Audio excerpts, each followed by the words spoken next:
حضرت عمر بن عبدل عزیز رحمۃ اللہ علیہ کو پانچواں خلیفہ راشد بھی کہا جاتا ہے۔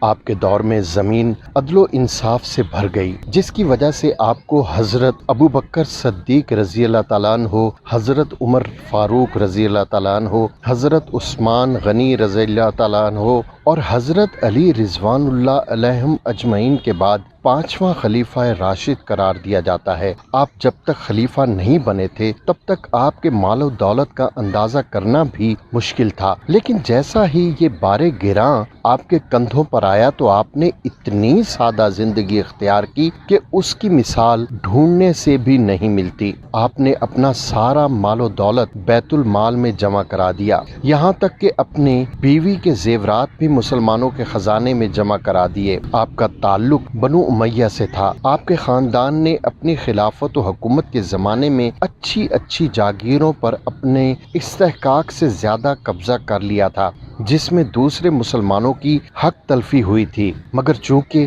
بنو امیہ حکمران تھے اس لیے کوئی چوں چرا نہیں کر سکتا تھا۔ سیدنا عمر بن عبدالعزیز خلیفہ ہوئے تو انہوں نے سب سے پہلے اپنی بیوی کے زیورات، جن میں وہ بلا استحقاق مال کی آمیزش سمجھتے تھے، اپنے گھر سے نکلوا کر بیت المال میں بھجوائے۔ اس کے بعد آپ نے اپنے تمام رشتہ داروں اور تمام بنو امیہ سے وہ تمام جائیدادیں اور اموال و سامان واپس کرائے جو ناجائز طور پر ان کے قبضہ و تصرف میں تھے۔ عزیر رحمۃ اللہ علیہ کہتے ہیں کہ ایک روز حضرت عمر بن عبدالعزیز کے مکان میں بنو امیہ کے اکثر اشراف و سردار بیٹھے ہوئے تھے۔ آپ نے ان سے مخاطب ہو کر فرمایا کہ تمہاری یہ خواہش ہے کہ میں تمہیں کسی لشکر کا سردار اور کسی علاقے کا مالک و حاکم بنا دوں، لیکن یاد رکھو میں اس بات کا بھی روادار نہیں ہوں، کیونکہ میرے مکان کا فرش تمہارے پیروں سے ناپاک ہو۔ تمہاری حالت بہت ہی افسوسناک ہے۔ میں تم کو اپنے دین اور مسلمانوں کے اغراض کا مالک کسی طرح نہیں بنا سکتا۔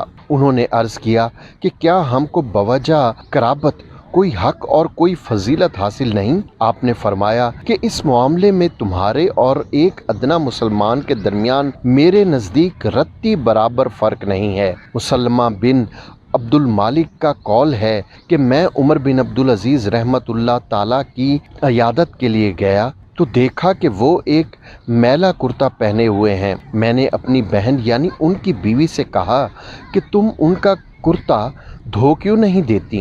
انہوں نے کہا کہ ان کے پاس دوسرا کرتا نہیں ہے کہ اس کو اتار کر اسے پہن لیں۔ سیدنا عمر بن عبدالعزیز رحمۃ اللہ علیہ کے غلام ابو امیہ کہتے ہیں کہ میں نے ایک روز اپنے آقا کی خدمت میں عرض کی کہ مسور کی دال کھاتے کھاتے ناک میں دم آ گیا ہے۔ انہوں نے کہا کہ تمہارے آقا کا بھی روز کا یہی کھانا ہے۔